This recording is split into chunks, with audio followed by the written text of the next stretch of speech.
I used to think the weight of the world was just a metaphor. But sitting in the high-rise boardroom in New York, staring out at the sprawling cityscape, I felt it pressing down on me, bone-deep and relentless. The conference room reeked of stale coffee and exhausted ambition. Across the mahogany table sat my two younger sisters, Claire and Janine, faces lined with tension and flickers of reluctant relief. We had just signed away our family legacy, Malone Pharmaceuticals, a business our father had built from the ground up, creating medications that had saved lives, niche but essential. Now, the ink on the papers sealing its fate to Braden Corp was barely dry, and a hollow ache spread through my chest. We'd be walking away with a cool $10 million each, enough to cushion us for a long time. But it felt like more than a company had been sold, it felt like a chunk of my identity had been severed. "David, you okay?" Claire asked, her voice brittle, but her eyes soft with concern. I nodded. "Yeah. Just letting it sink in." Janine exhaled sharply, her relief almost palpable. "This was the right call, Dave. The market's changing. We did what we had to. We did." The last few years had been a struggle, a slow, grinding plateau of declining profits and sleepless nights. College tuition for Olivia and Emily, two brilliant daughters with ambitions bigger than I ever dared dream, had weighed on me. Rachel's voice, calm but insistent, echoed in my head. "We need to make sure the girls have a future, David. You can't keep breaking your back for a sinking ship." "Rachel!" I clenched my jaw. Her words were always practical, always pushing for the next move, the next decision. And damn it, she was right. I had sacrificed enough of myself. This sale was supposed to be the key to freedom. To finally having time for my marriage, for my life. To be the husband and father I'd promised to be. Claire's phone buzzed, breaking my reverie. "Our flight's in 3 hours," she said, rising and tucking the phone into her blazer pocket. "Let's grab a drink before we head out." The thought of a drink sounded appealing. A chance to dull the throbbing knot in my gut. "You two go ahead," I said. "I need a minute." They exchanged glances, then nodded and left me in the cavernous boardroom, a husk of its purpose now that the deal was done. I leaned back in the leather chair, staring at the skyline of New York, glass and steel, sharp angles and false reflections. I should have felt relief, a sense of liberation. But all I felt was a hollow void, like I traded in a chunk of my soul for a neatly signed check. I glanced at my watch. If I hurried, I could catch an earlier flight and get back to San Diego tonight instead of tomorrow. Maybe surprise Rachel. The thought of her warm smile, her arms around me, was enough to propel me forward. A glimmer of hope in the swirling fog of doubt. The overbooked flight. JFK was a chaos of flashing screens and frayed tempers. I wheeled my carry-on through the terminal, the boarding pass on my phone a beacon toward home. But at the gate, the attendant's practiced smile faltered. "Sorry, Mr. Malone. The flight's overbooked, and you're third on the wait list." I swallowed the bitter spike of frustration. "Isn't there anything you can do?" She gave a tired shrug. "I'll let you know if something opens up." Third on the wait list. Odds as slim as my patience. I turned away, considering my options, when the PA crackled overhead. "Final boarding call for Flight 237, first-class passengers only." A flicker of possibility shot through me. First class. A last-minute upgrade. I never indulged in luxuries like that, couldn't bring myself to spend on comfort when responsibilities loomed. But maybe today, after everything, I deserved one small break. I returned to the counter, steeling myself. "Any chance of a first-class upgrade?" The attendant tapped at her keyboard, eyes flicking over the screen. "Actually," she said, surprised, "you're in luck. One seat just opened up." Relief flooded through me. "I'll take it." Moments later, I sank into the plush first-class seat, a gin and tonic sweating on the tray in front of me. The hum of the engines felt like a lullaby. For the first time in what felt like forever, I let the tension drain from my shoulders. Maybe this was a turning point. Maybe this was fate's way of rewarding the years of relentless work and sacrifice. A first-class seat to a new chapter, to a life where I could breathe, reconnect, and heal. The wheels touched down in San Diego with a gentle thud. The gin and tonics had loosened the knot in my chest, and for once, the fog in my mind felt less oppressive. I grabbed my bag, waved down a cab, and leaned back in the seat as the familiar streets of my neighborhood rolled past. The sky was inky black, the windows of our house glowing warmly. I felt a smile tug at my lips. Rachel wouldn't be expecting me. This would be one of those moments you read about. Husband surprises wife. They share a quiet, tender evening. Maybe we'd talk about the future, laugh like we used to. Maybe. But as the cab turned into our driveway, the smile froze on my face. Sitting in the driveway, gleaming under the porch light, was a gold Lexus. A car I didn't recognize. A car too flashy, too obnoxiously polished for our modest neighborhood. My heart stuttered. The warmth in my chest evaporated. I paid the driver, my hands suddenly clammy as I stepped onto the pavement. The front door was ajar, a sliver of darkness beckoning me inside. I took a breath. A part of me knew that this was the beginning of something terrible. A betrayal wrapped in the guise of a homecoming.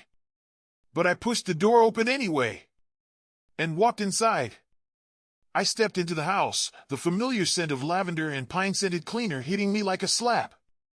It was the same house I'd left, yet it felt foreign, alien. The air was too still, thick with a kind of silence that made my skin crawl. The living room was tidy, too tidy, as though someone had carefully staged it to hide signs of life. Rachel's favorite knit throw was draped perfectly over the armrest. The faint glow of a lamp cast soft shadows across the walls, but it didn't reach the cold hollowness expanding in my chest. Calm down, I told myself. Maybe it was a friend visiting. Maybe Rachel was helping someone with car trouble. But the excuses felt like wet paper, flimsy and falling apart in my hands. I dropped my bag gently by the door, the sound of it landing barely audible over the thunderous pounding in my ears. My eyes flicked toward the staircase. A thin slice of light crept from the gap in our bedroom door. My bedroom door. I swallowed, my throat dry, my palms damp. My legs felt like they belonged to someone else as I climbed the stairs, each step an anchor dragging me deeper into dark waters. I paused at the landing, taking in the shadows pulling around my feet, the faint muffled sounds from behind the door, a low laugh, followed by something heavier, a sigh, maybe. A woman's sigh. Her sigh. The world tilted on its axis. The ground felt like it was slipping out from under me, but my body moved forward, one step at a time, drawn by some grotesque magnetism to the inevitable. My hand hovered over the doorknob, trembling with a rage I wasn't ready to unleash. I could feel the heat of it bubbling up from somewhere deep, molten, and dangerous. I sucked in a breath through my nose, slow and controlled. Don't lose it, David. Not yet. The door creaked as it swung open, revealing the dim glow of the bedside lamp. The bed, our bed, was a twisted mess of sheets, a stark contrast to the neatness of the rest of the house. Rachel lay sprawled on her side, her hair cascading in dark waves over the pillow. Her eyes were closed, her lips slightly parted. Her breathing was slow, peaceful, the kind of serenity that had once given me comfort. But it wasn't the only body in the bed. Next to her, half covered by the sheets, was a man. Broad-shouldered, tanned, and toned in a way that only someone with vanity and free time could manage. He was lying on his back, one muscular arm flung carelessly over her waist, his breathing just as calm and oblivious. His face was turned toward me, and I recognized him instantly. Hunter Greer. The slick, smirking luxury car salesman from the dealership we'd visited a year ago when Rachel insisted she needed an upgrade. He'd flashed his dazzling, too-white smile at her, his eyes lingering on her a second too long. I'd shrugged it off as salesmanship then.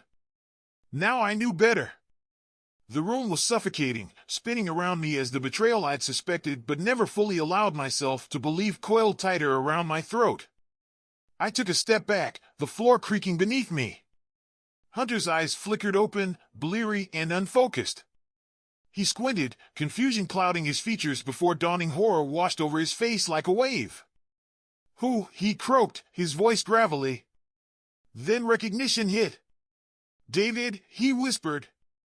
The sound of my name on his lips, in my house, beside my wife, ignited a white-hot rage that threatened to obliterate everything. But I clenched my fists, my nails biting into my palms, the pain anchoring me. Rachel stirred, her lashes fluttering as she surfaced from sleep. She stretched slightly before her eyes opened and met mine. The color drained from her face in an instant.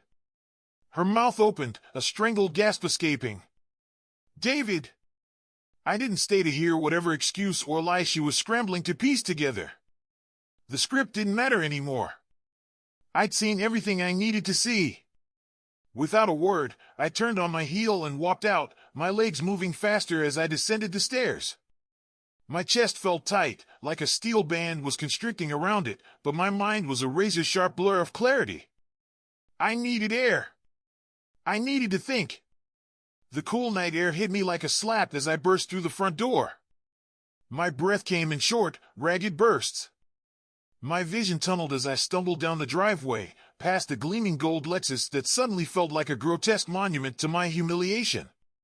My eyes landed on the car keys hanging on the hook in the entryway. Hunter's car keys. A dark, bitter laugh escaped me. A spark of vindictive brilliance ignited in my chest. If the universe was going to hand me this moment, I wasn't going to waste it. I grabbed the keys, my fingers closing around the cold metal. The remote beeped, the Lexus's headlights flashing like taunting eyes. I climbed in, the buttery leather seats cradling me, and the engine purred to life beneath my hands. I didn't know where I was going, but I knew I couldn't stay. Not here. Not in the wreckage of a life I thought was unshakable. As I pulled out of the driveway, tires crunching on gravel, I caught a glimpse of Rachel standing in the doorway, Hunter's sheet clutched around her body, her face a mask of shock and panic. Good. Let her panic. Let her feel just a sliver of the chaos that was tearing through me. The Lexus roared as I accelerated down the street, my heart hammering. The betrayal was a knife in my gut, twisting with every heartbeat, but under the pain, a new feeling bubbled up. Resolve. They thought they had the upper hand. That I would crumble and retreat. But they were wrong. I wasn't broken. Not yet. The cold wind whistled through the crack in the Lexus's window, a harsh, biting reminder that I was still tethered to reality. The speedometer needle trembled just above 70, but I couldn't feel the motion. My knuckles were white against the steering wheel, my jaw clenched so tightly I thought my teeth might shatter. The city lights blurred past me, red and white streaks of indifference. I didn't know where I was headed, but the weight of the betrayal was a lodestone pulling me away from the wreckage of my life. Each mile put a sliver of distance between me and the nightmare I'd left behind. I replayed the scene in my head, the image of Rachel tangled up with Hunter Greer, that smug, insufferable bastard. The sheets twisted around them like they were co-conspirators in a sick joke. Her soft sigh, the peace on her face, the way she seemed to melt into him, it was all branded into my brain, searing my thoughts with a relentless flame. And me? I had been a ghost in my own life, a figure trudging through routines while my world collapsed in slow motion. I'd been the fool holding the door open, smiling as the snake slithered into my home and wrapped itself around everything I loved. But not anymore. I wasn't just going to vanish quietly. I didn't realize where I was until I saw the sign. North County Detour, 2 miles. A wicked smile curled at the corner of my lips. The address on Hunter Greer's driver's license flashed through my mind, an upscale condo complex near La Jolla. The kind of place with faux European architecture and manicured hedges, pretending to be something it wasn't. Hunter's clothes were in the back seat, crumpled like discarded intentions. His expensive boss blazer, designer jeans, and pretentious Italian loafers. The thought of him standing naked in my bedroom, clutching a sheet like a damsel in distress, was almost too satisfying. My grip on the steering wheel relaxed slightly as the idea took form. It wasn't enough to leave Rachel in that mess. No, this wasn't over. Not by a long shot. If they wanted chaos, I was more than happy to oblige. The condo complex was exactly what I expected: white stucco, iron balconies, and a faux fountain burbling away in the courtyard. The kind of place where image mattered more than reality. I parked the Lexus in a visitor spot, the engine's purr cutting off with a satisfying snap. The keys dangled from my fingers, a cold, metallic talisman of revenge. I glanced at Hunter's clothes one last time, then scooped them up and stepped out of the car. The night air was sharp and clean, carrying the distant scent of the ocean. It felt like a reset, like the universe was waiting to see what I'd do next. I walked up to the nearest garbage bin, one of those sleek, stainless steel things that probably cost more than it should. Without ceremony, I shoved Hunter's clothes inside, piece by piece. The blazer, the jeans, the loafers. Each item landed with a dull thud, swallowed by darkness. I slammed the lid shut, dusted off my hands, and let out a long, slow breath. Hunter's car. His clothes. His dignity. Gone. But I wasn't done yet. I strolled through the complex, searching for the right door number. The glow of the streetlights cast long shadows, and each step echoed like a challenge. Finally, I found it, Unit 14B. The nameplate on the door read Claire Greer. I hesitated, my heart pounding. This was the part where I could turn back, where I could walk away and let the storm die down. But there was no turning back from betrayal. No returning to the life that Rachel had obliterated with a few sighs and whispered lies. I knocked, 3 sharp raps that cut through the quiet night. Footsteps approached, tentative and light. The door cracked open, and a pair of sharp, blue eyes peered out at me. Claire Greer, Hunter's wife. I'd seen her once at a dealership event. She was younger than Rachel, with an intelligent gaze and a no-nonsense posture. Her dark hair was pulled back into a loose ponytail, and she wore yoga pants and a sweatshirt that read "No Bad Days." Irony at its finest. "Yes?" she asked, her brow furrowed. "Claire?"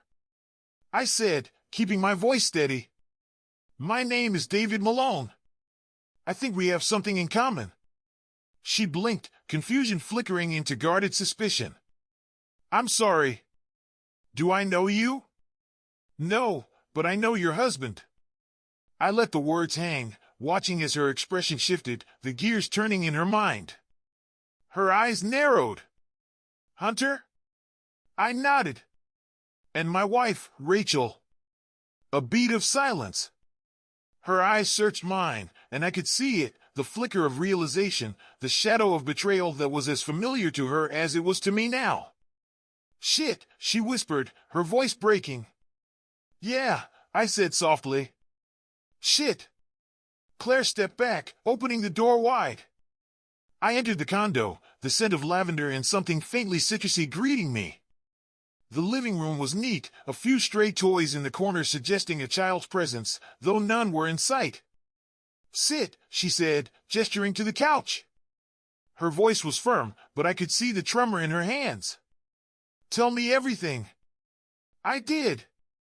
The confrontation, the Lexus, the crumpled clothes in the back seat. Her eyes darkened with every detail, her jaw tightening until I thought it might snap.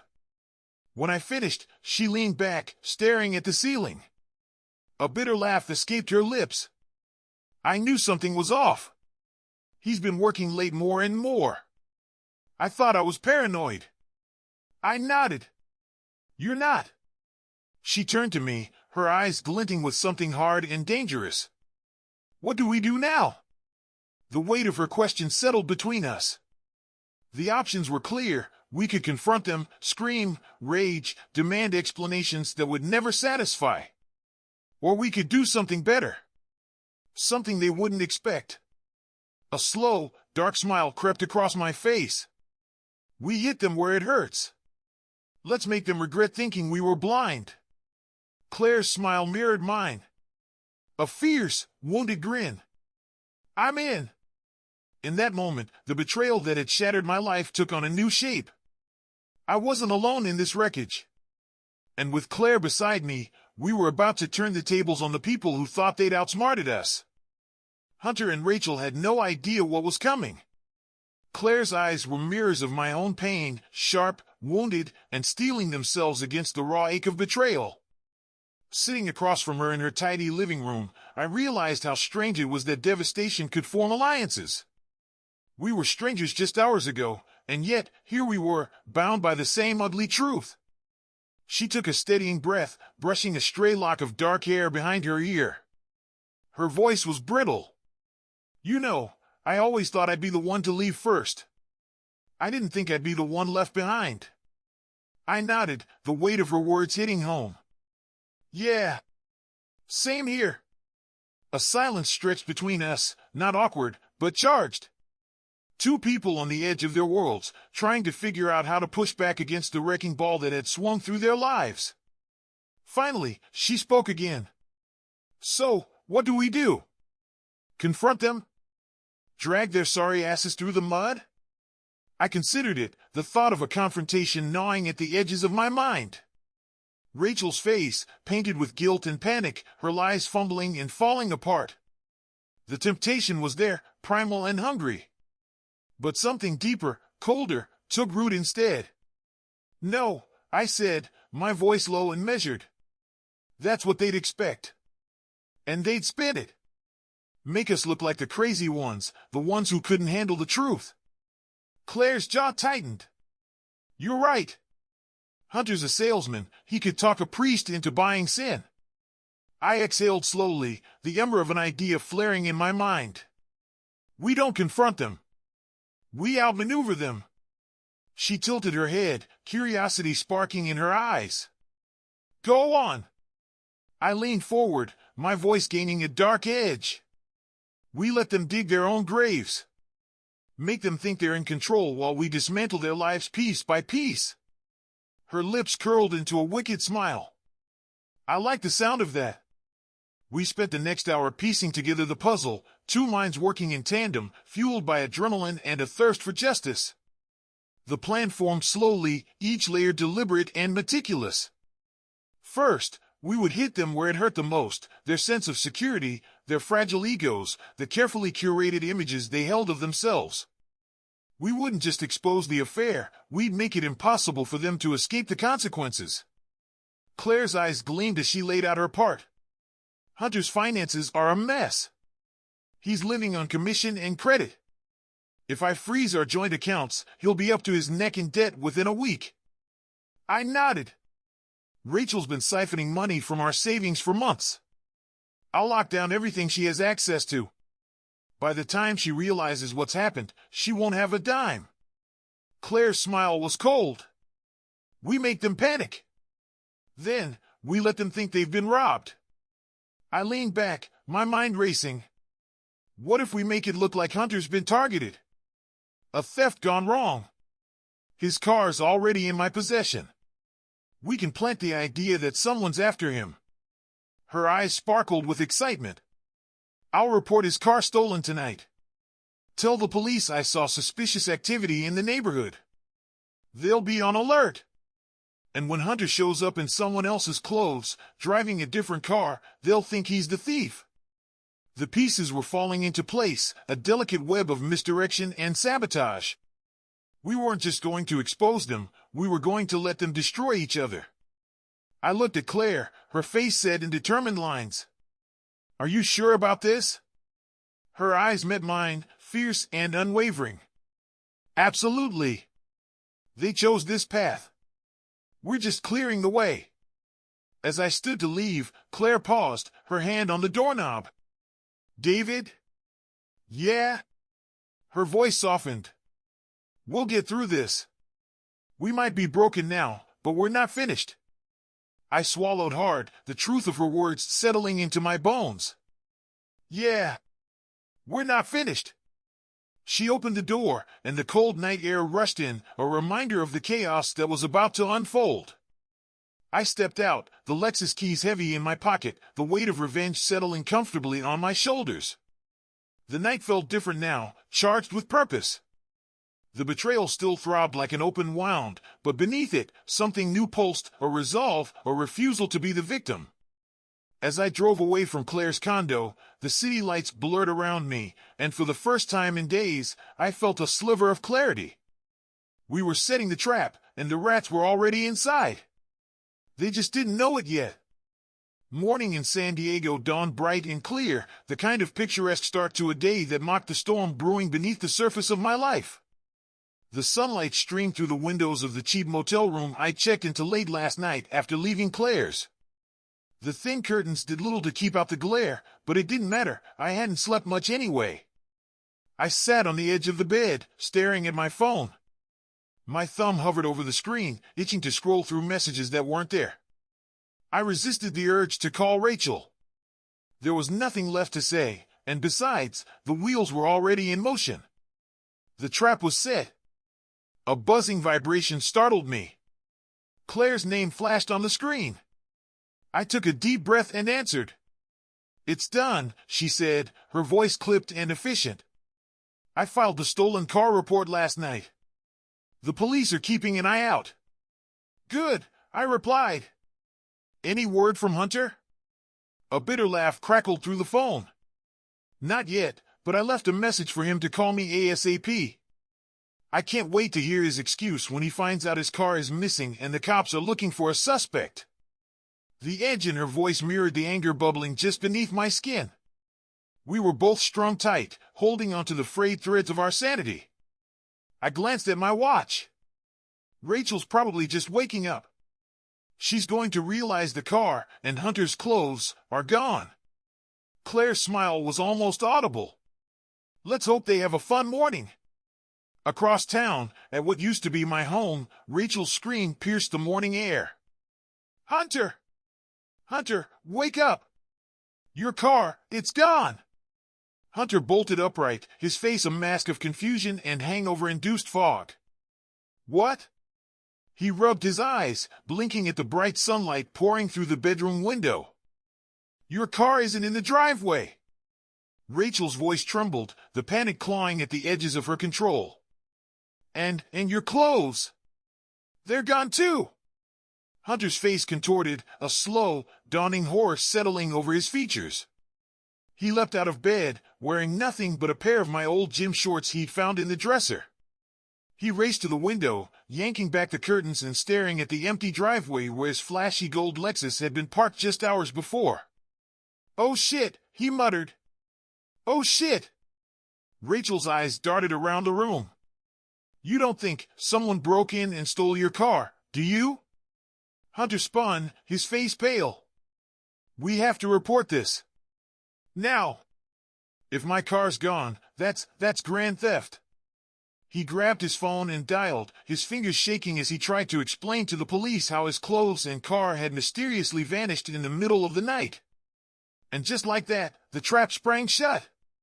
By the time the police arrived, Hunter had managed to throw on an old pair of my jeans and a wrinkled t-shirt, his face blotchy with panic and embarrassment.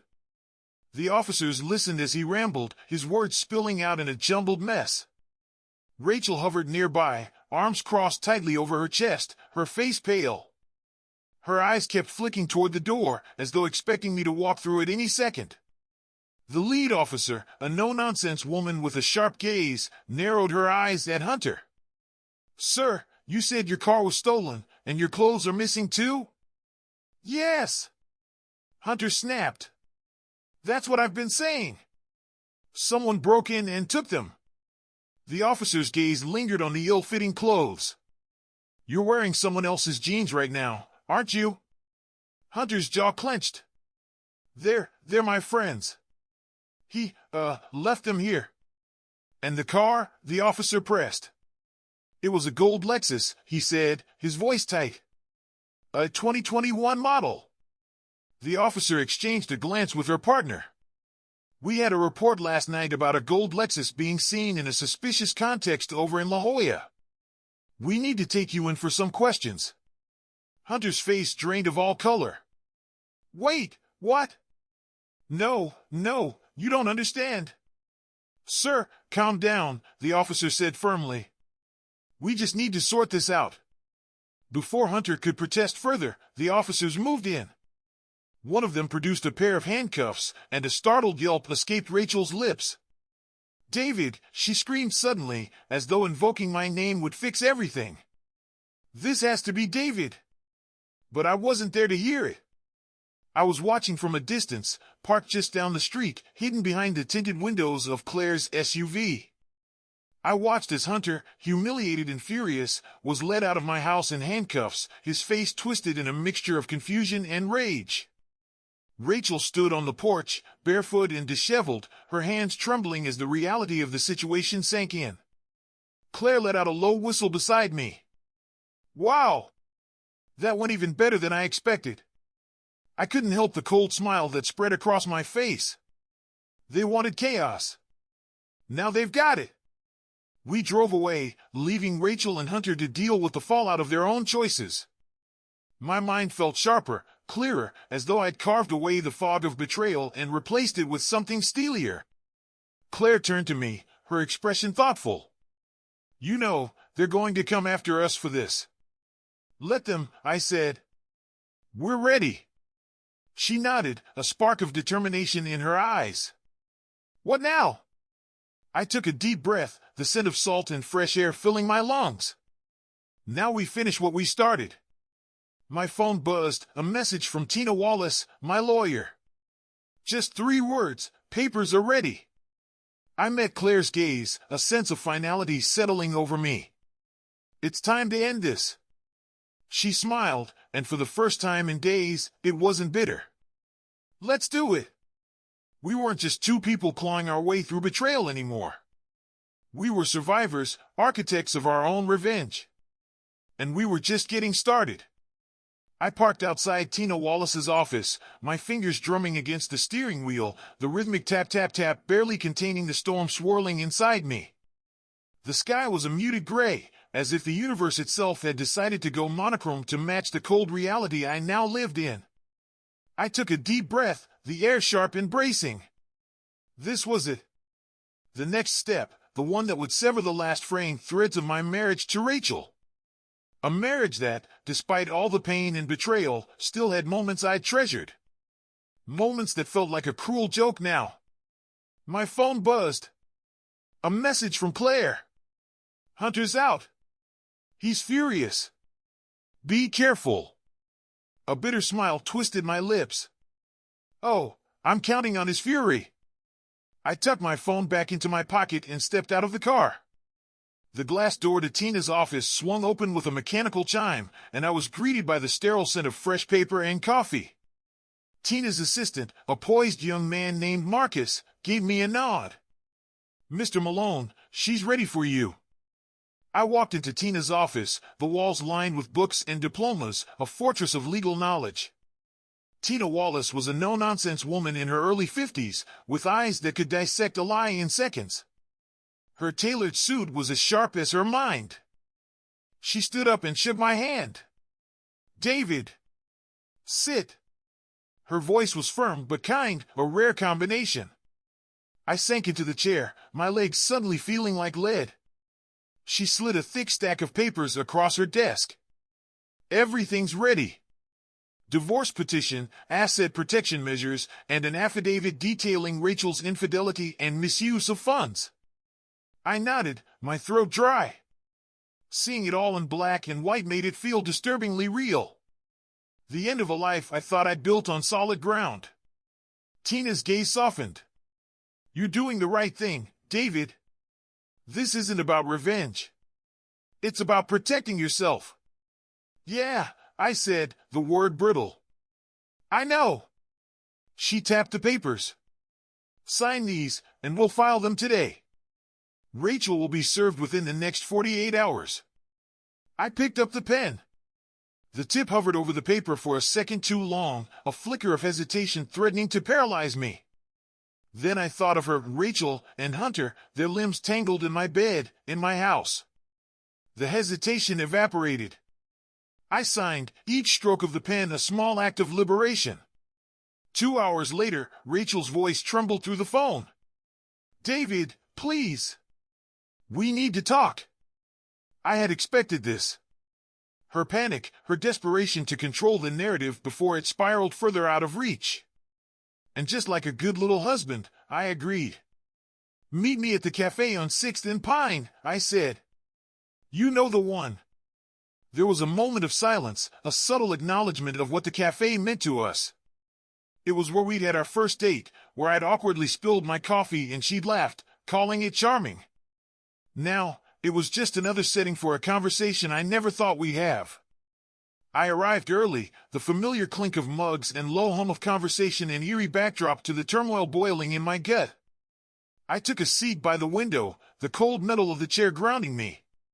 Rachel walked in 10 minutes later, her eyes red-rimmed, her hair pulled back into a hastily tied bun. She wore a pale blue sweater, the one I used to say brought out her eyes. Now, it just looked faded. She slid into the seat across from me, her hands twisting together in her lap. "David," she started, her voice small, "I don't know how it got this far." I leaned back, my expression blank. "You don't know how?" "Really, Rachel?" "Because from where I'm sitting, it seems pretty clear." Her eyes welled up. "I made a mistake." "Stop!" My voice cut through the air, sharper than I intended. "Don't insult me by calling it a mistake. This wasn't a slip-up. It was a choice. Repeated, calculated choices." She flinched, the truth hitting her like a slap. Her fingers fumbled around the edge of her coffee cup.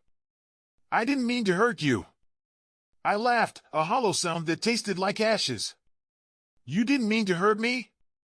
You didn't care enough to consider me. You planned, you schemed, you betrayed. And you did it all while looking me in the eye every single day." Her tears spilled over now, streaking her cheeks. "I was lost, David. I was—" "No," I interrupted, my voice low. "You weren't lost. You were selfish." The silence that followed was thick, suffocating. She looked at me, really looked at me, maybe for the first time in years.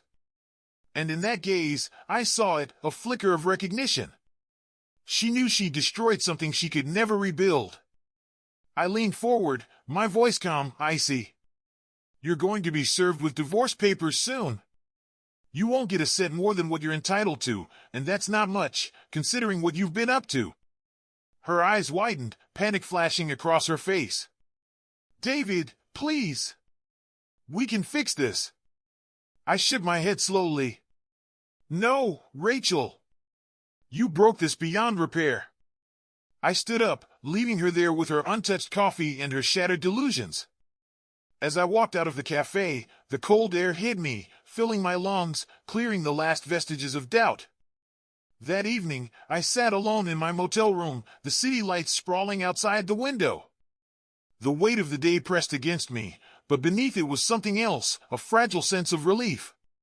My phone buzzed again. A message from Olivia and Emily. "We love you, Dad. We're here for you." My eyes blurred. I took a shaky breath and replied, "I love you too. Always." It wasn't the future I'd imagined, but it was a future I could rebuild. A future where the foundations were solid, where the cracks had been torn away and replaced with something stronger. As I looked out at the endless city, I knew the fallout wasn't over. Rachel and Hunter would try to fight, to claw their way back from the chaos they created.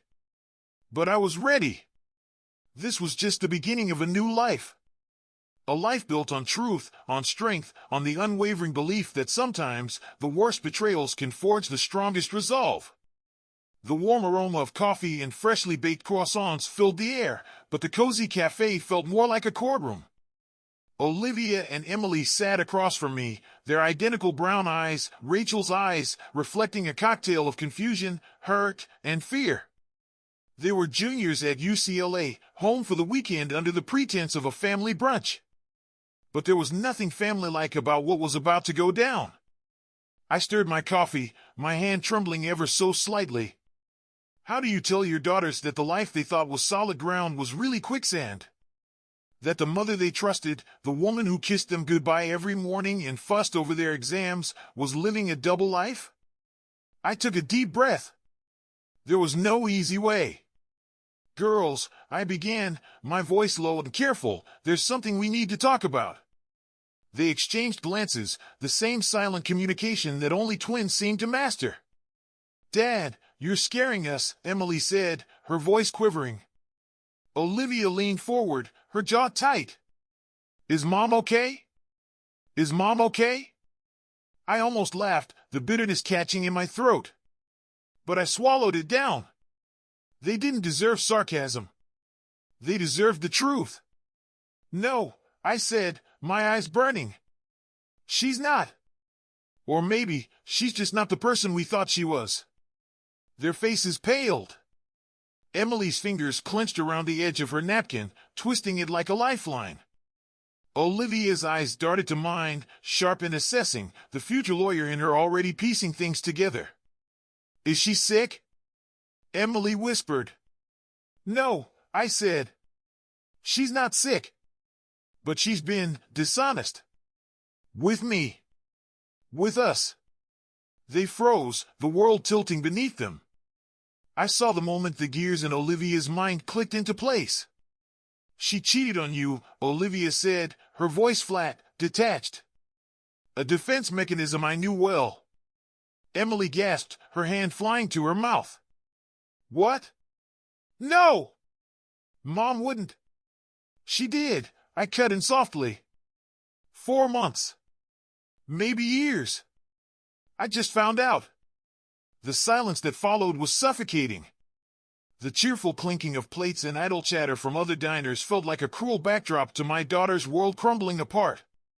Emily's eyes filled with tears, her face crumpling. How could she do this to us? Not me. Us.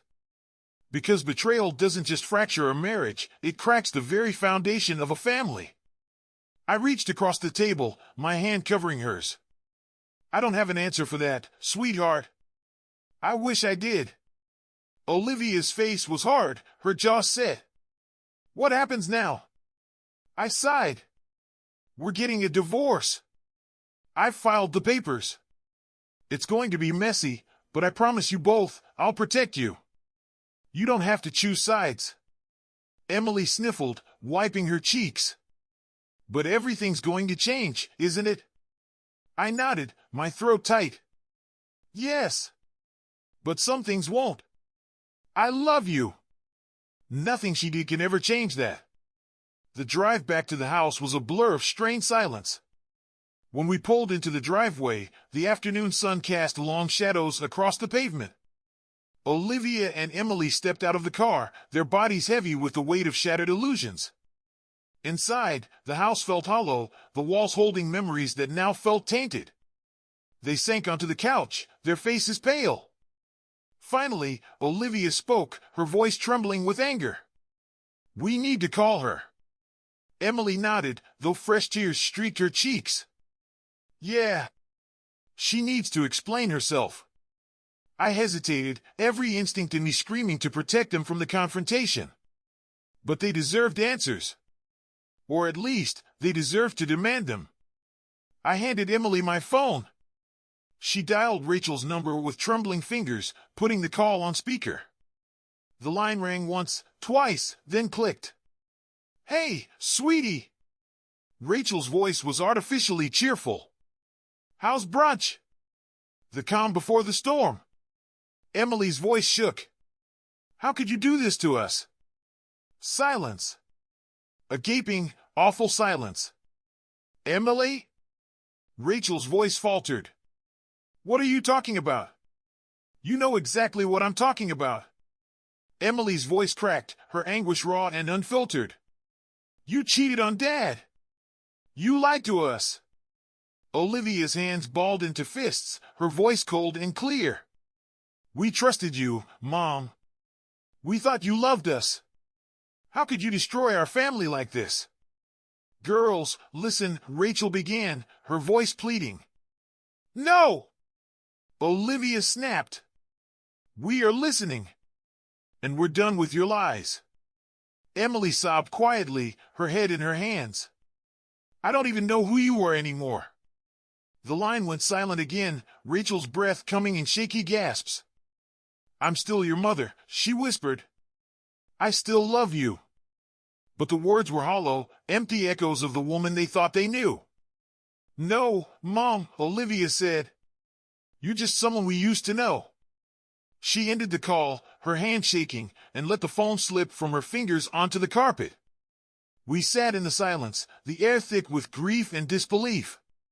There was no way to soothe the pain of watching your daughter's hearts break in real time. They had seen the ugly truth, and there was no one seeing it. I wrapped my arms around them, pulling them close, feeling their bodies shake with sobs. It's going to be okay, I whispered, my voice rough. We're going to be okay. I wasn't sure I believed it yet, but I needed them to hear it. To feel it. After a long time, Olivia pulled back, her eyes red but resolute. We're with you, Dad. We'll get through this together. Emily nodded, wiping her tears away. Yeah. We're still a family. My heart swelled with a fierce, protective love. They were stronger than I'd given them credit for. And maybe, just maybe, that meant I could be strong too. As we sat there, the weight of betrayal still heavy on our shoulders, a flicker of hope glimmered through the cracks. We were bruised, broken, but not defeated. And that was enough for now. The days following that brutal phone call with Rachel were a blur of legal meetings, moving logistics, and tear-streaked goodbyes. Olivia and Emily returned to UCLA with heavy hearts, but their resolve gave me strength. They were fighters, no thanks to Rachel, and knowing they were on my side steadied me. The house, once filled with laughter and love, now felt like an abandoned stage set, a place where old performances clung desperately to faded walls. Every step I took in that house echoed with memories I no longer wanted. It was time to start over. By the end of the week, the movers had packed everything worth keeping. The rest, the shared memories, the wedding gifts, the photos tainted by Rachel's betrayal, I left behind like dead weight. As I locked the door for the last time, a cold finality settled over me. I was done with the past. Claire pulled up in her SUV just as I dropped the keys off with the realtor. She stepped out, her face weary but determined. "Ready?" she asked, her eyes searching mine. "Yeah," I said, exhaling slowly. "Let's get the hell out of here." She nodded. "Good. I think you deserve a drink." We sat in a dimly lit corner of O'Reilly's, a quiet bar far enough from my old neighborhood that I could breathe without seeing ghosts. Claire raised her glass of whiskey, the ice clinking softly. "To survival," she said, her eyes glinting. I clinked my glass against hers. "To not letting the bastards win." We drank, the burn of whiskey searing down my throat, a welcome distraction from the dull ache that had taken up residence in my chest. We were two people brought together by betrayal, navigating the wreckage of lives we thought were unbreakable. Claire leaned back, a small, satisfied smile playing on her lips. "Hunter's spiraling. After the cops detained him, he lost his job. Turns out, the dealership doesn't like its employees being associated with Grand Theft Auto." I laughed, a dry, bitter sound. "I'm not shedding any tears for him." Her smile faded. "How are the girls holding up?" "They're strong," I said, the pride swelling in my chest. "Stronger than I could have hoped for." She nodded, her eyes softening. "They get that from you." I looked away, the compliment too raw to accept. "What about you? Any news on the divorce front?" Her jaw tightened. "Hunter's trying to contest everything. But I've got enough dirt on him to bury him 6 feet under. He'll fold." A silence settled between us, comfortable but heavy. We were both still standing, but standing wasn't the same as healing. Claire swirled the whiskey in her glass, her eyes narrowing thoughtfully. "We've got our divorces in motion. We've knocked them down. But I want to finish the job." A grin tugged at the corner of my mouth. "I like the way you think." Revenge, we decided, wasn't just about hitting back, it was about making sure they never climbed back up the pedestal they built for themselves. We didn't want to just win, we wanted them to lose, spectacularly, undeniably. Claire's plan was simple but effective. She'd found emails between Hunter and Rachel where they bragged about their business smarts, funneling money into questionable investments and skimming off the top. It wasn't just immoral, it was illegal. We were going to make sure their employers knew. We spent the next week gathering every shred of evidence, every dirty email, and every financial transaction they'd stupidly left a trail for. Claire's contact at a financial crimes division, a no-nonsense investigator named Maria Sanchez, was more than happy to take a look. Maria shook her head after reviewing the files. These two think they're geniuses. In reality, they're morons with a god complex. Can you take them down? Claire asked, her voice tight. Maria's smile was predatory. Oh, I'll enjoy it. It didn't take long for the hammer to drop. Hunter's former employer, alerted to his shady dealings, launched an internal investigation. His name spread through the industry like a virus. No dealership in the state would touch him now. His sleek, confident facade crumbled under the weight of disgrace. As for Rachel, her law firm wasn't about to let an employee with fraudulent activity on her record stay on the payroll. The day she was escorted out of the office, her face flushed with shame, was the day I knew we'd finally pulled the curtain back on the show she'd been performing for years. The best part? They didn't know who'd done it. They blamed each other, the foundations of their flimsy relationship cracking under the pressure. Their betrayal had united them, but in the end, their own egos were their undoing. The weeks turned into a blur of court dates, paperwork, and dismantling the life I'd once known. But something strange started to happen. The weight began to lift. The knot in my stomach loosened. The fog in my mind cleared. I started running again. At first, it was just a few painful miles, my legs protesting the effort. But soon, the runs got longer, the pain lessened, and the rhythm of my footsteps pounding the pavement became a meditation. I traveled. I saw places Rachel never wanted to visit. I stood on cliffs overlooking vast oceans, the wind in my face reminding me that the world was so much bigger than my grief. I met people, good people, who didn't know me as David Malone, the betrayed husband. They just knew me as David. And that was enough. One crisp evening, after a long run along the coast, I found myself back at O'Reilly's. Claire was there, a glass of whiskey in front of her, a tired smile on her lips. But this time, the exhaustion was softer, edged with hope. I slid into the seat across from her. Surviving? She laughed, a real laugh, the sound warm and genuine. More than surviving. I'm living. We clinked glasses, the ice clinking softly. To living, I said. To new beginnings, she replied. Her eyes met mine, and for the first time, I felt something stir, a glimmer of possibility. It wasn't a grand, sweeping romance or a desperate need to fill the void. It was just potential. The idea that maybe, someday, there could be something more. But for now, it was enough to sit there, two survivors, two people who had rebuilt their lives from the ashes. The past was a lesson.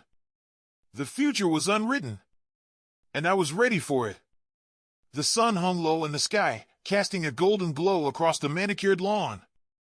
White chairs lined the path, flower petals scattered like confetti along the aisle. Music played softly in the background, a familiar melody that brought a lump to my throat. This was it. My daughter Olivia's wedding day. A moment I'd dreamed of since she was a little girl, toddling through the house with a plastic tiara perched on her head. I stood near the back of the crowd, dressed in a tailored navy suit, my shoulders squared, my heart swelling with pride and bittersweet joy. Emily, Olivia's twin, caught my eye and gave me a thumbs up from her seat in the front row. I smiled back, a tight, emotional smile. We made it through, I thought. The chaos, the betrayal, the wreckage of my marriage, it all led to this. A new chapter, one where love wasn't a weapon but a quiet, steady promise. But the ghosts of the past weren't entirely gone. Not yet. The ceremony began, and everyone rose to their feet. Olivia walked down the aisle, radiant in her ivory gown, her face glowing with happiness. My heart clenched, knowing that despite everything, she'd found her own path to love and trust. But then, out of the corner of my eye, I saw her. Rachel. She stood in the back, just outside the rows of chairs, wearing a pale blue dress that looked like she'd borrowed it from a happier version of herself. Her hair was styled perfectly, but her eyes were hollow. A ghost walking among the living. She clutched the arm of a man I didn't recognize. He looked just as disinterested as she did, his eyes scanning the crowd like he was already thinking about the exit. I felt a pang of something, pity, maybe.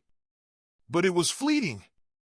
Rachel had dug this grave for herself, and now she was living in it. She caught my eye and froze. For a split second, something flickered across her face, a desperate plea, an echo of the woman I once loved. But it was too late for that. I turned back to the ceremony. This day wasn't about her, or me, or the ruins of our marriage. It was about Olivia, about new beginnings, about hope. After the vows were exchanged, after the cheers and applause, the reception unfolded like a dream. Laughter bubbled up, glasses clinked, and the air filled with the scent of roses and freshly baked bread. I watched as Olivia and her new husband swayed together on the dance floor, their movements effortless, their joy infectious. Then Emily appeared by my side, grinning. "Dad, you're up. Father-daughter dance." I chuckled, the nerves fluttering in my stomach.